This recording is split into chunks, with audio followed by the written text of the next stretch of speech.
Martin O'Neill must drive a Honda Civic. Welcome back, guys, to Fog Football.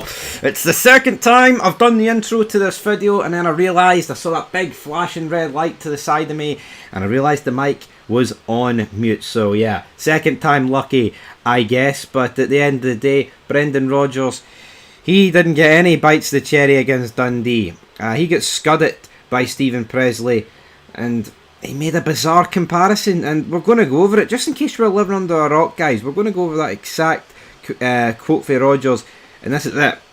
I think the challenge from the summer, now leading into here where we lost a lot of firepower, a lot of goals out on the team, and there's no way you'll go into a race and be given the keys to a Honda Civic and say, I want you to drive it like a Ferrari. It's not going to happen. End of quote. Right, not to beat a dead horse here, but we know the score. If Celtic's driving a Honda Civic, then what's Dundee driving?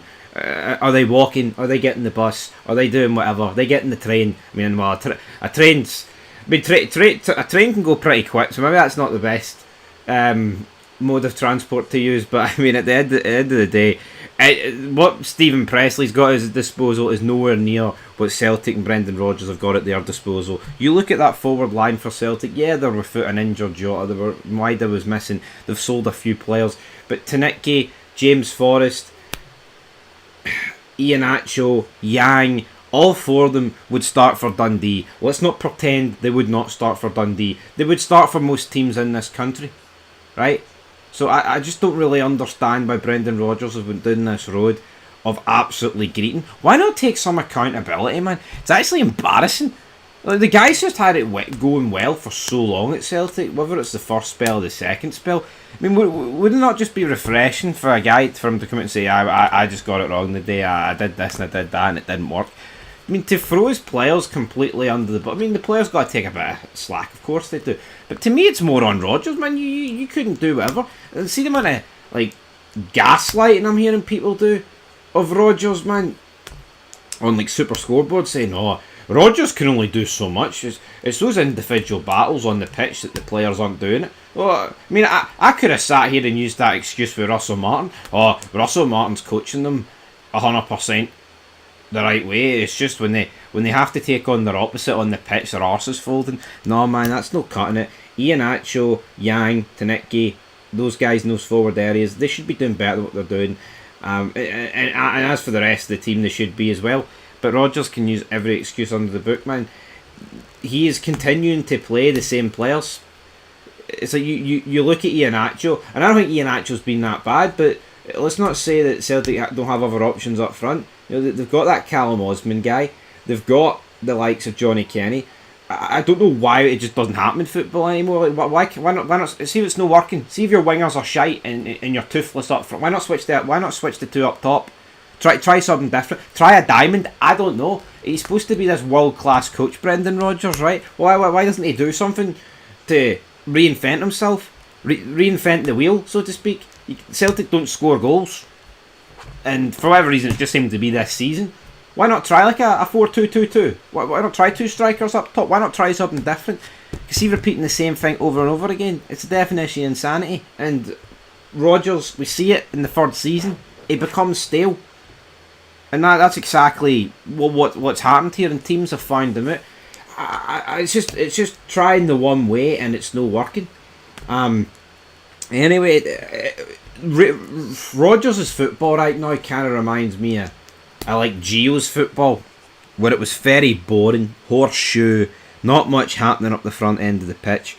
Now, Martin O'Neill, who must drive a Honda Civic, he took great exception to this. He said, and I quote, "That's a big statement for Brendan to make there. I have said thousands of times I've made a lot of statements in my time and I have come to regret loads of them. Probably all of them. But I don't think you should be saying that at this moment. I'm not one to be giving advice to managers on that." End of quote. I mean, that's a weird thing for Martin O'Neill to say, is it not? Here, I've said a lot of statements in my time. I've come to regret loads of them. Probably all of them. I mean, how about you back your words? Be a fucking man. It's like, I don't understand this, man. See, yeah, you see if you say something and then, in hindsight, like the next day, or next week or the next year, you think you were wrong. Yeah, you can take your words back. I'm not saying you can't. But for Martin O'Neill to come out and say that here, every statement I said's probably wrong and I regret all of them.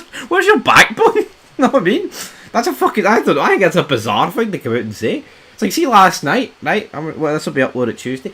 I had a meltdown about Danny Rowe, but I still stand by everything I said about the Rangers board. I mean, I was going ballistic. I maybe should have kept it a wee bit cool, calm and collected, but everything I said was bang on the money.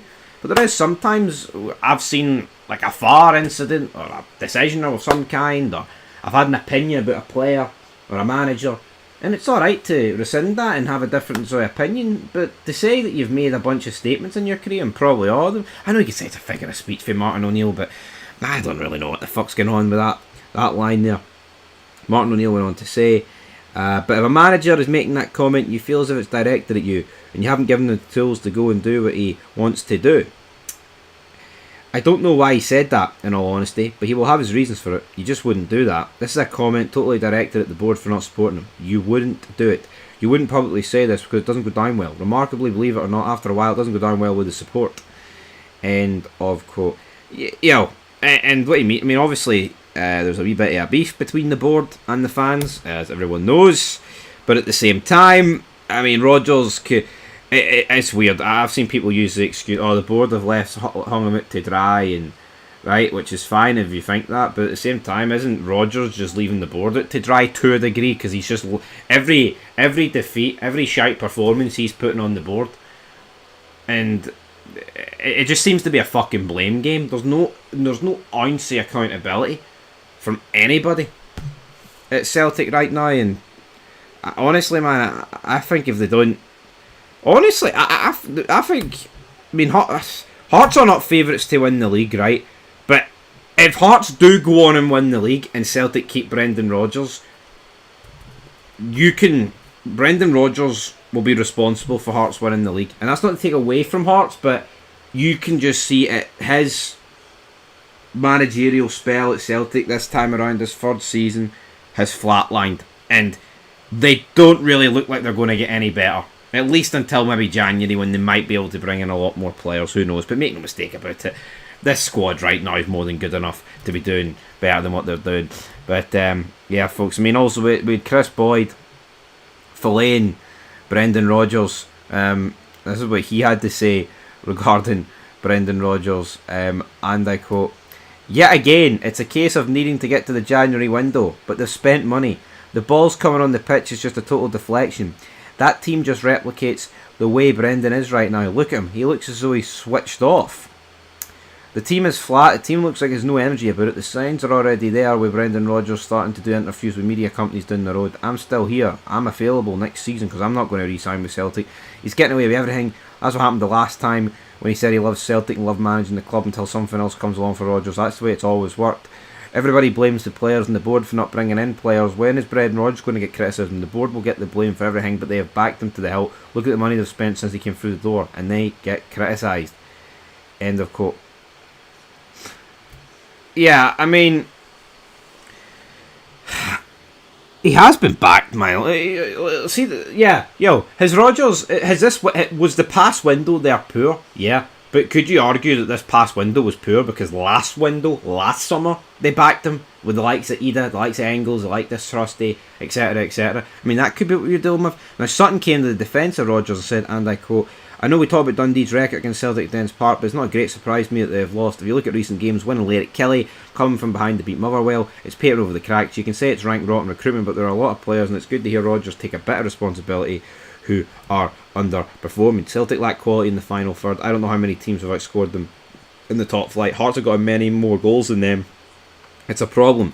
And how will it be resolved in the final third? They just don't have the quality, and that is an issue. We can debate team selection and whether Yang should start ahead of Forrest in respect to Johnny Kenny. Rather than come off the bench and make an impact, I can't remember him linking up once with Nacho." End of quote. Well, yeah, I mean, it's all good. But see, it's probably not worked. I mean, I'm saying here, why not start Johnny Kenny and like Iheanacho? But that's what I'm saying, start. There's a big difference between start and just flinging it against the wall with the end minutes to go. I mean, I've seen it plenty this season with Rangers. Fucking Martin. Oh, we'll just fling Shermiti and Miovski up top. Both teams are in a mess, but yeah, I tend to agree with Boyd. More of it needs to be put on Rodgers, man. And we said the same with the Karat Almaty results. 9 times out of 10, man. It's like, put it this way: if you swap the managers, right, on Sunday, are you telling me that Celtic aren't beating Dundee? They are, because the quality would shine through, and normally, yes, the quality would shine through even with Rodgers, but I think most people can. He looks like he's switched off. It's almost like, because I mean, it could be a whole numerous things. He knows he's away, etc., etc. But also, it could just be the case of the fact there is such a lack of fight for Rangers. Celtic feel like the job's done, even though Hearts are 5 point clear, man. But they could be 8 points clear come this weekend. Who knows? Anyway, leave your thoughts down below, and peace.